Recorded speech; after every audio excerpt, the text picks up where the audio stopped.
What Radu? Welcome to Kahnawake episode 19, Exploring the Career of a Kahnawake Tour Guide. I'm your host, Abigail Jacobs. Joining me today is Bronwyn Johns, Tourism Public Relations Officer and seasoned tour guide with Kahnawake Tourism. Welcome to the show. Thank you for having me. So if you could, for our audience, just introduce yourself and share how you became a tour guide. So my name is Bronwyn Johns, and I am Snipe Clan of Kahnawake. I've been working with Kahnawake Tourism for over 3 years. I started off as an on-call tour guide, and I was motivated by Dwayne Stacy. He was actually my mentor during the whole process and really helped me ease into it and feel confident with sharing our history, sharing our stories, and just always being able to learn more along the way. You said Dwayne inspired you to get into this. How did you find the position? How did you apply and get into the door at Kahnawake Tourism? So I was actually a medical transport driver at the time. I was working with the public. I was working with all the dudas in the community. It was during COVID, so it was very challenging, to say the least, to do this work. And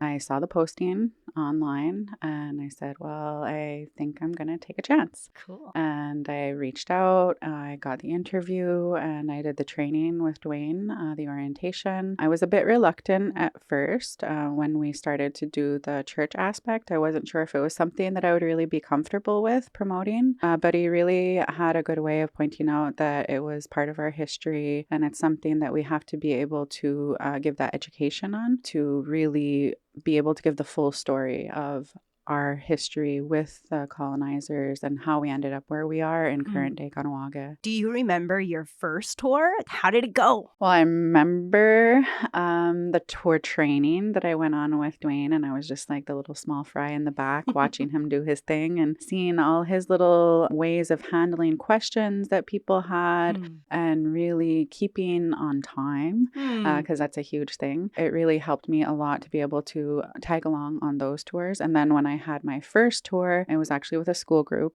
So that was really fun, challenging at the same time, because you have to try and maintain their attention for that whole time. But I was very fortunate that they had awesome teachers that kept the group really respectful. And that way I was able to get through the whole 2 hours, because we did 2 visits. We did the historical visit and the cultural center visit, and they were thanking me by the end. So it really gives you that validation at the end that what you're doing is really giving that impact, that education, and it's making people walk away with this better idea of who we are and an empathy of what the struggles of the First Nations across Canada are, and that there's different stories in every community. That's so cool. So what does a typical day look like for a tour guide during tour season? So right now during tour season, we have 2 on-call tour guides.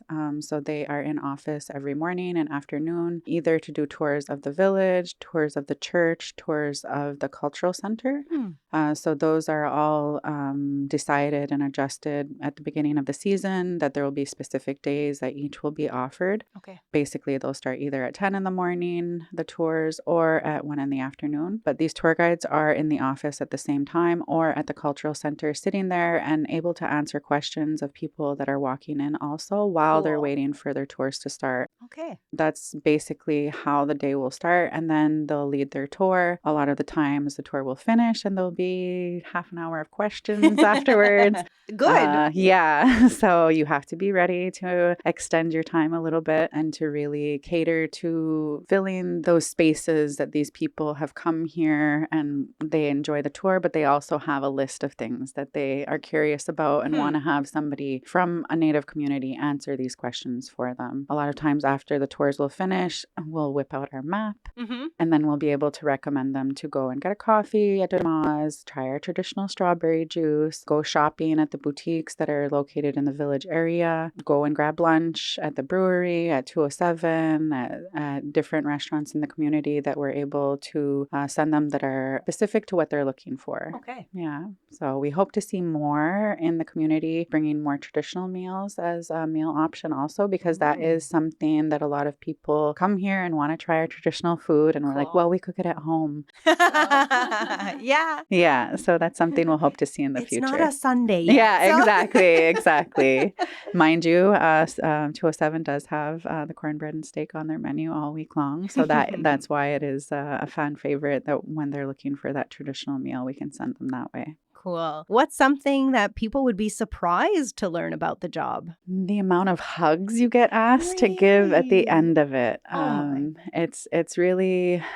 It's really amazing to see that connection that you get, that really, there is so many people that are going through different things all across the world. So many different nations have dealt with colonialism and are really trying to find that human connection on how we can change the path, change the direction that we're going, and really unite as humans and be together on the same page to protect the land, to protect the waterways, and to really value culture, because that's something that a lot of people look at us, that even though we've been through these 300 years of assimilation, we still have held on to our culture, still have held on to that language. And that's something that a lot of nations are very respectful for. Nice.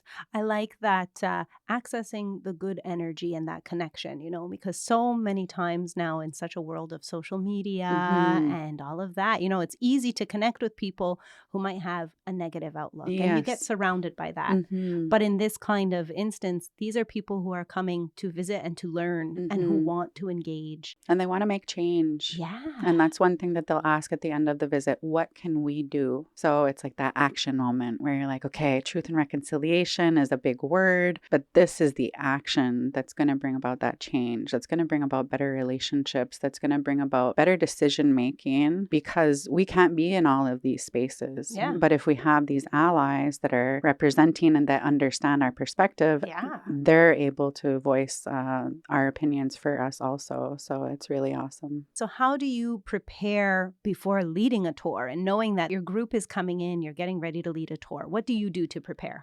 Jordan is our tourism coordinator, and she will always give us the details. Whenever somebody books a tour, they fill out exactly what they're looking for, what organization they're from, and what exactly they're looking to receive when they come for the visit. So it gives us a general idea, and then I'll do a background research of who they are, what their organization is, and then I'll dive down the rabbit hole a lot of times.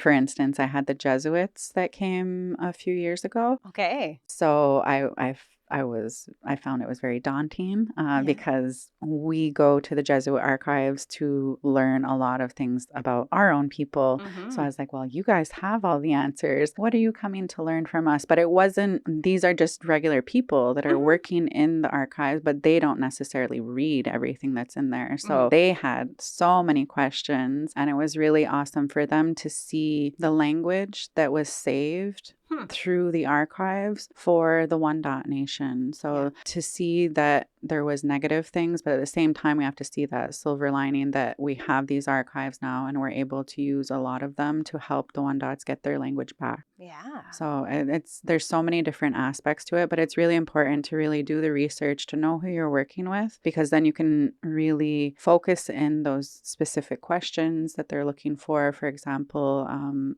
Action Canada came and they wanted to know about regenerative growth of the farming market is in crisis right now. So after all of the damage that the government has done with farming the lands, now they're backtracking and coming to Indigenous people and saying, how did you guys do it? Yeah. How did you maintain the resilience of the land? Even though we planted these immense gardens, they were still nutrient dense, the lands. And it was the way that we grew the crops together. And it wasn't just one crop growing. These are things that is really important for us to give that proper information, that proper education, because this group was is going to Ottawa to put legislation through on consultation with First Nations. Amazing. So it's really important that you know what you're talking about so that you're giving the right facts, because you could be quoted and you need to make sure that everything is accurate. So doing that background research is very helpful. Yeah, knowing who your demographic is, knowing who's Exactly. coming in, what are they looking to learn about, Yeah. helps you to prepare better.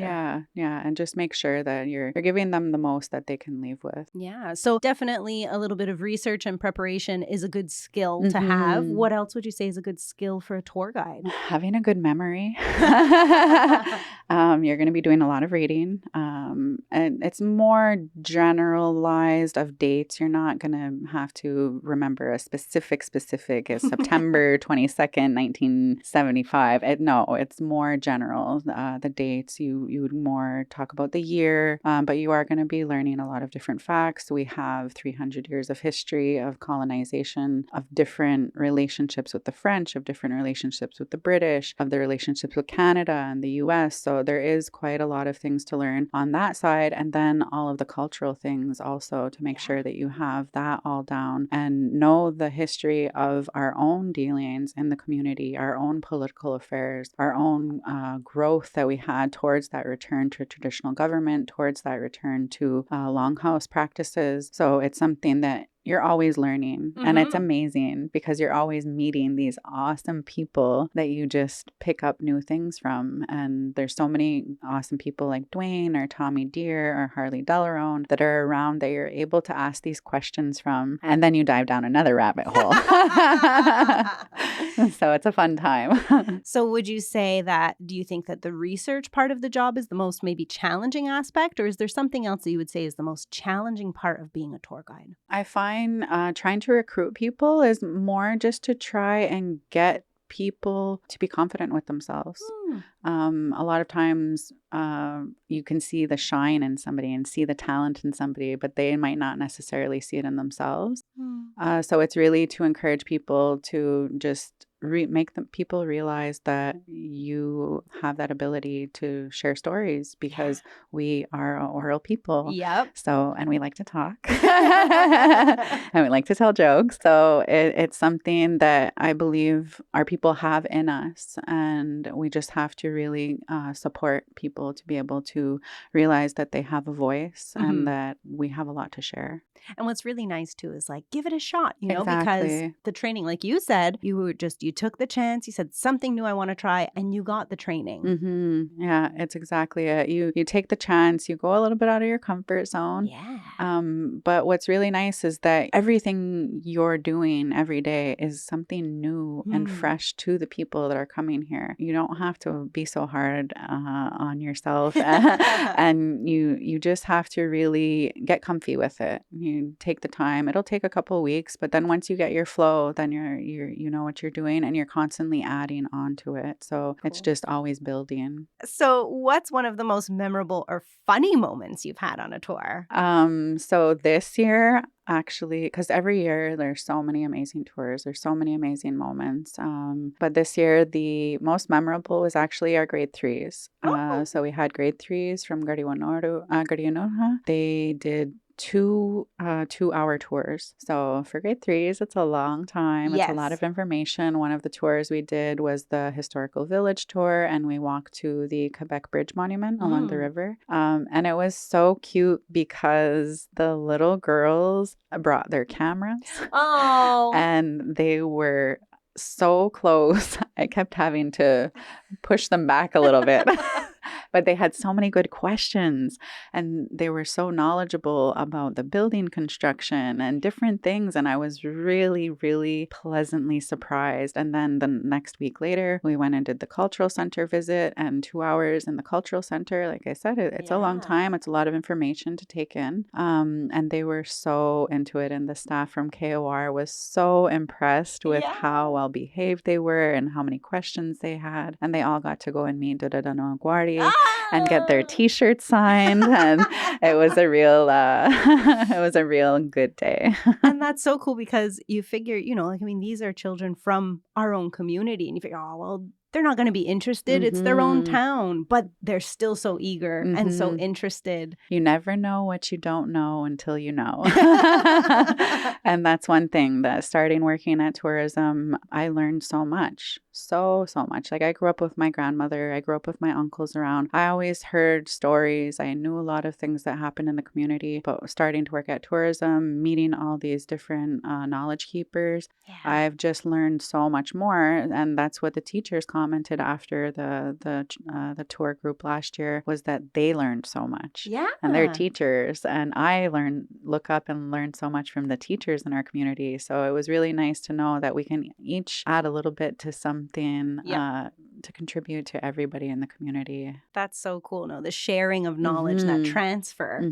And so, I mean, like you said, you learned so much from everybody who you've trained with. What kind of training or knowledge base does a tour guide need? Does somebody need to go to school, or are there schooling options? You don't need to go to school for it. You need to be comfortable speaking.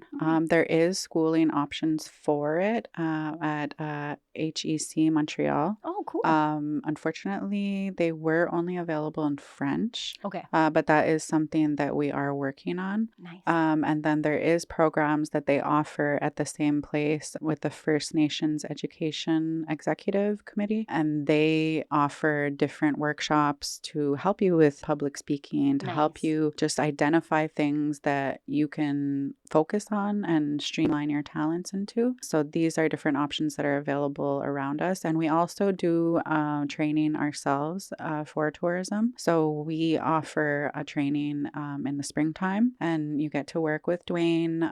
We bring out Harley, we bring out Danny, we bring out all the veteran tour guides. Yeah. And then we also host the new tour guides, and Roxanne Whitebean is actually one of our newest on-call tour guides that we have during the year. And she was full-time all season. Her season is just finishing up. And she was somebody who did the training 2 years ago and then came on board with us. So cool. We're so happy to have new people joining.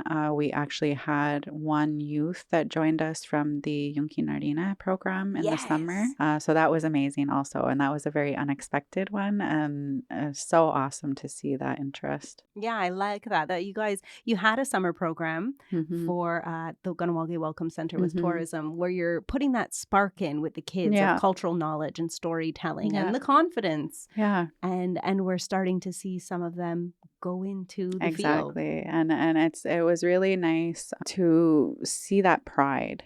And that's what we really have to focus on with our youth, is making them feel proud about themselves. Proud about themselves includes the community. Where you have to have that community around them. So it was really nice to be able to see that they have options, not only as a tour guide, but also if in the future you want to do something on the land or on the river, that can also be a tour option. Yeah. So it's also including that, not only just giving Kahnawake tourism tours, but also having tour options in the community that you can have as a career for yourself, for your family. So that's something that we want to really try and give more opportunities to people in the community. That's cool. Yeah, no, like creating different experiences and putting that into the economic development of the community, which Dewaduni Zakta were all about supporting those different economic ventures. Like Kirby Joe with Reelaman fishing and his ice fishing during the winter. That's something that brings in different people, and that's something that his sons love to do and help their father do. So we need to think outside the box also and think about these opportunities for different youth that might not necessarily be the ones that are going to college and university,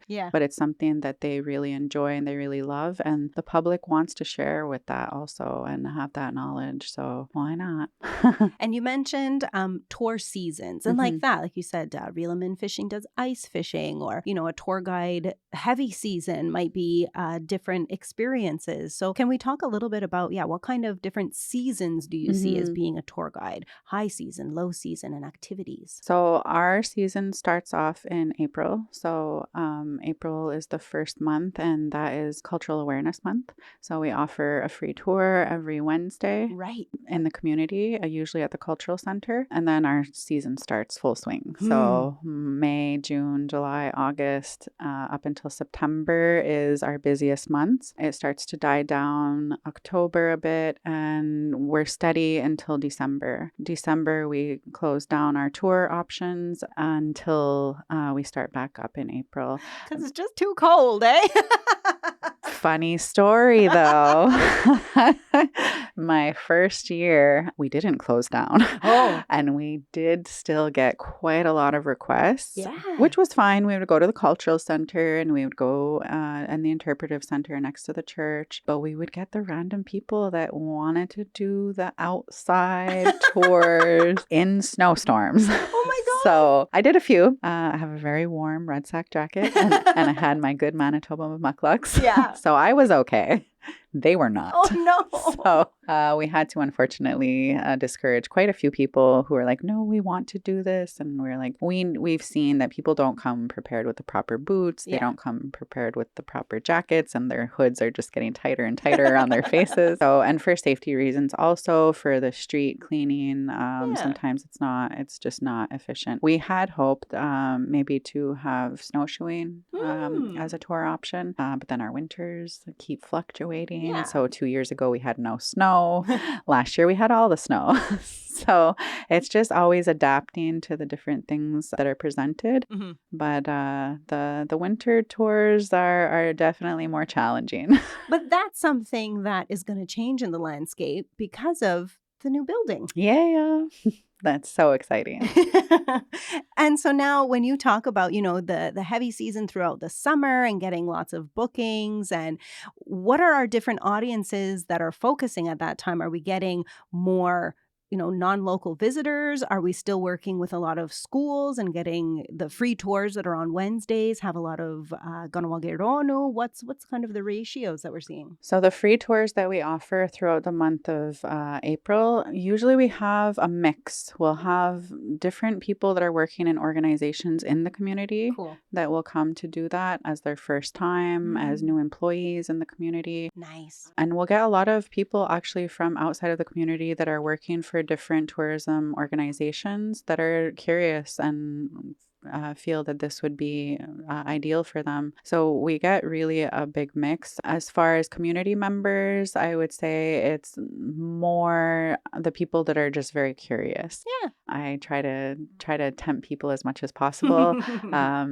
but we're just slowly seeing those numbers come in. After that, May and June is really school heavy. Okay. We have a lot of different high schools, elementary schools, universities that will come. A lot of universities are working on projects and will come here to get answers that they need for their projects that they're working on. Okay. And then we also get a lot of people from France in May and June. Wow. That's their vacation time. Okay. So France is actually our number one demographic that we get out of all of the countries in the world. All right. Yeah, it's very interesting. We get a lot of French from France, but we don't get many French from Quebec.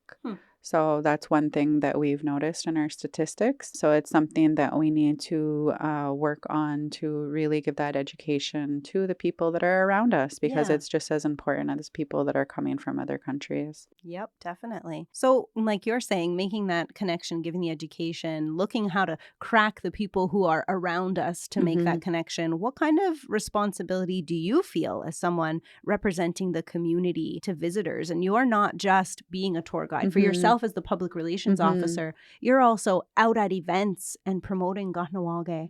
So how does that feel? It's a lot of pride. And that's what it comes down to. A lot of times we're the only person in the room that's representing Indigenous people. So it's really important for us to put forth a good representation, lead with truth in a soft way, because sometimes people don't want to hear the truth and people aren't ready to. And it's something that we can't step back and be worried about not offending people with our truth. So we just have to be strong and comfortable with what we're saying and do it in a way where we acknowledge that we can't change what's happened in the past, but we must do better for the future. And that's the takeaway that I try to leave when I'm representing outside of the community or when I'm giving tours in the community, that this is our past, this is our history, this is what we've been through, and we need to work together to have a better future, not only for our people, but for all of the people on this earth, because we're all in this together. So that's really how I try to represent. That's so cool. And as for Kahnawake, how do you see your work contributing to our local tourism industry? We're really trying to uplift all of the businesses in the community, really trying to get as much visibility to them, get as much people walking through their doors to buy their products or taste their food, experience the businesses in the community, and be able to take that back to wherever they're coming from. And a lot of times they end up doing shopping for people that are in their buildings. So that's something that's really awesome to see. We've had regulars that now come to the community and go to the market every day that they have corn soup. So, or they go to Gayantaguas to make sure that they get their white corn because it's something that they can't find on the outside. So it's just really about showcasing these people that are doing amazing things in our community and realizing that our businesses are different than the outside because we're humans first. So a lot of times people have to be more understanding that things arise and that things aren't the same way as it is on the outside. For example, with our maple industry, some people took a break last year and didn't tap the trees, and that's okay. But on the outside, that's not an option. So it's just about them appreciating the different pace that we have here in the community, the different way that we do things, the way that we host. And that's something that a lot of people are very grateful for when they come here, is the way that people are friendly and welcoming and very family. So that's where we've seen a lot of elders that have come here through the community to do tours. They come back. They'll send us thank you emails. They'll send us Christmas cards. They'll give us updates on their family. So it's really nice to know that they feel that connection with us, because a lot of times it can be a lonely place for a lot of people outside of the community that are elderly, that are alone. So it's nice to know that they feel that love from our community, and not being from here and having that feeling, it gives us a lot of good PR on the outside also. Definitely. Yeah, it changes that way of the way that we've been represented. So it's really that humanness that we're trying to give. How would you see the industry heading for tourism in Kahnawake? How might the role of tour guides evolve, or what are some of your goals for the tourism industry? The Kahnawake Cultural Arts Center is going to be a game changer. We know this. It's very exciting. I'm so impressed with all of the work that Tommy Deere has put into it, that the cultural center is going to have a new home, that Turtle Island Theater is going to have a new home. It's just very, very exciting. And to me, it's like the sky's the limit type of deal. Just to know that we have these three organizations that will be supporting each other, and to know that it's the first museum of this stature that we're having in the Haudenosaunee Confederacy. So it's really, really awesome as a moment in history. And just being able to share that with our Haudenosaunee tourism organization that we already work with is just really exciting, to think of the things that are possible in the future. And that's one thing that we're really hoping to see in the next few years, is to develop a circuit from each community. So to link us all together. We have people that are coming for tours into the country that are on like 10-day tours. Okay. So they go from one location to another. So why not go from one native community to another? Yeah. So to go from Kahnawake to Aguizasne to Tyendinaga to Six Nations to Seneca. Yeah. and maybe loop in Kahnawake into there. So there's so much opportunities for growth. And I think that this is just the beginning. So it's really, really exciting to know what we could do. And if we get even a community tour that goes to Kahnawake, that's something that we can have tour guides assisting on those tours, going to Mohawk Valley, going discover places that you feel the soul of our ancestors there, and getting that connection for our people, because a lot of our community members have never been, and that's something that we would hope to assist with in the future. Yeah, that's so exciting. The possibilities are endless. And what if somebody wants to get in on the ground floor, get in on the opportunity of becoming a tour guide and experiencing these things? What advice would you give to someone considering becoming a tour guide? Go for it. Just really believe in yourself. Go for it. We have a very detailed tour guide training manual. So it really covers the big historical moments through past 300 years. You can read that information. And like I said, then you're just adding more to that collection in your brain the rest of your career. And just really take a chance and enjoy it. Enjoy the moment, enjoy being able to share our history, because we've been silenced for so long. I've had history teachers that have reached out to me that taught me in high school and apologized to me for not knowing the correct history and for teaching things that were untrue. And I had to say, it's okay, you didn't know. But now you can come Exactly. learn Now's our opportunity to correct those things and really be able to elevate our voices and being able to bring that awareness to the international stage, especially with the Haudenosaunee Nationals team possibly being able to be in the Olympics in the near future. We're going to have our flag on an international stage where people are going to be asking, who are those Haudenosaunee people? So we need to be able to answer those questions, and who better to do it than the people from our community. All right. So if anybody is interested listening to this and you're excited and you want to join the team at the Kahnawake Welcome Center, you can apply for the 2026 season by contacting Jordan Daibo, the tours coordinator at Kahnawake Tourism, at 450-635-2929, or they can email in info@kahnawaketourism.com. Yawa for your time today. Nyawagoa. Hope to see you soon at Kahnawake Tourism, and until next episode, Nyawagoa, have a wonderful day.